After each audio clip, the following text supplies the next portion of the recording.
First thing you gotta do is you gotta have some estate planning. The whole idea behind this is if you're building wealth, you're gonna have money, and when you die, you gotta know where this money is gonna go, because if you do not tell this money where to go, then your family is gonna be fighting for who gets the money. If you want to avoid those fights, plan ahead, do some estate planning. There's a couple things you can do. You can get a will, you can get a trust.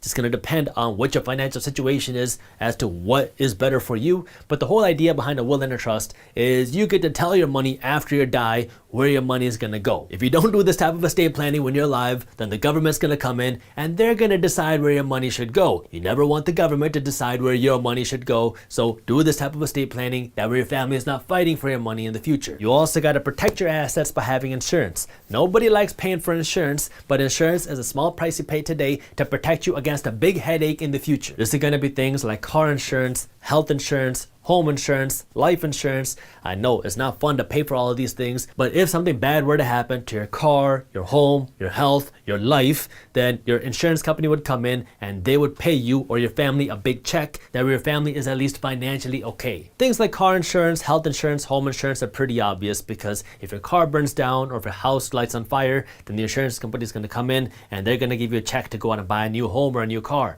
But life insurance isn't always straightforward. The whole idea behind life insurance is if you die within your life insurance period, then your life insurance company will give your family a big check. That way, at least your family will be able to survive financially even if you're not there, because the last thing you want is for you to be the breadwinner for your family and then you're no longer there and your family cannot survive anymore without you. So they have to put up a GoFundMe page to raise money to pay for your funeral costs and to pay for your basic living costs. The good news about life insurance is it doesn't have to cost you a whole lot of money. Like if you're a healthy 30-year-old guy, you can get $1 million life insurance policy for less than $1 a day. I'm not going to go too deep into life insurance in this video because I've already talked about it on our YouTube channel, but if you do want to see how you can get a free life insurance quote, I got the link to how you can do it with our sponsor Policygenius in the description below. The fifth place your money needs to go is in your education, even if you think you're done with school. Growing up, I always thought that education meant school.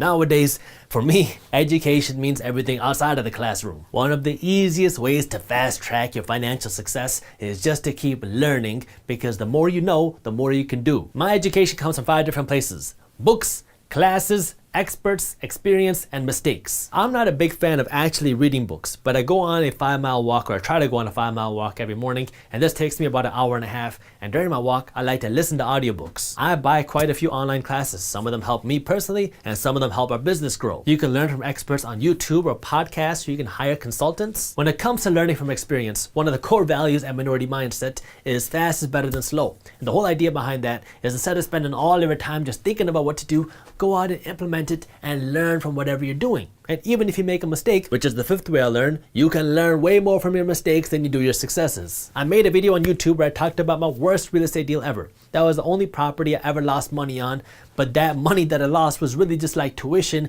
into real estate investing, because I learned so much about investing in real estate from that one deal. Learn as much as you can by reading books, watching YouTube videos, and taking classes. That's good.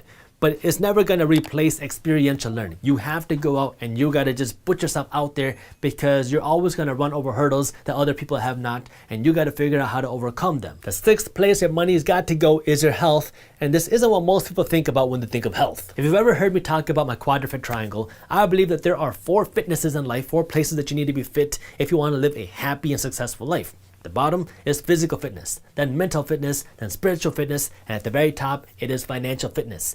If you want to invest in your health, you need to be investing in your physical health, your mental health, and your spiritual health. Everything else is about your financial health. Starting at the bottom with your physical health, invest in good food and a gym membership or some workout equipment. Look, I'm not a doctor, sorry mom and dad, but the best medicine is being proactive and taking care of your health. I know you're working hard to get that bonus and feed your family and go on that vacation, but you gotta take care of your body too, because this is the only one you got. Second is your mental health. If you are not happy, it does not matter how much money you have. It does not matter how successful you are. You will never be able to appreciate the things you accomplished. And so if you have this anxiety or depression and you are not happy, get it taken care of. Go into therapy, get some counseling, go into rehab. Whatever the cost is, pay it, because if you are not happy and you're not able to live with yourself, then it does not matter how successful you are, because your mind is going to be holding you back. So take care of your mental health, because that is going to be a pillar for the success of your whole life. And the third part of this is your spiritual health. And when I say spiritual health, I don't just mean religion. I mean, it could mean that, but it's really, what is your purpose? Do you really feel like you're on this earth to help underserved people? If it is, go out and give some of your money to charity, or go give some of your money to your purpose. Figure out what it is that's driving passion that wakes you up every single morning, and put some money into that. Because if you do not feel fulfilled, if you do not feel like you have a purpose, then you're going to have no reason to get out of bed every single day. And the seventh place your money needs to go is to your family. Now, when I say your family, I don't mean that when your cousin Bunty goes and blows his money at Gucci, that he goes and asks you for another $2,000 and you just give him this money. I mean taking care of your family. You know, when you're on your journey to build wealth, you're going to do whatever you can to invest every single penny you can, because you understand that this money invested is going to be able to make you a whole lot more money in the future. And as you do that, you're going to have to make sacrifices as a family. Maybe you don't get the nice car. Maybe you don't get that new home. Maybe you don't go on that vacation right now.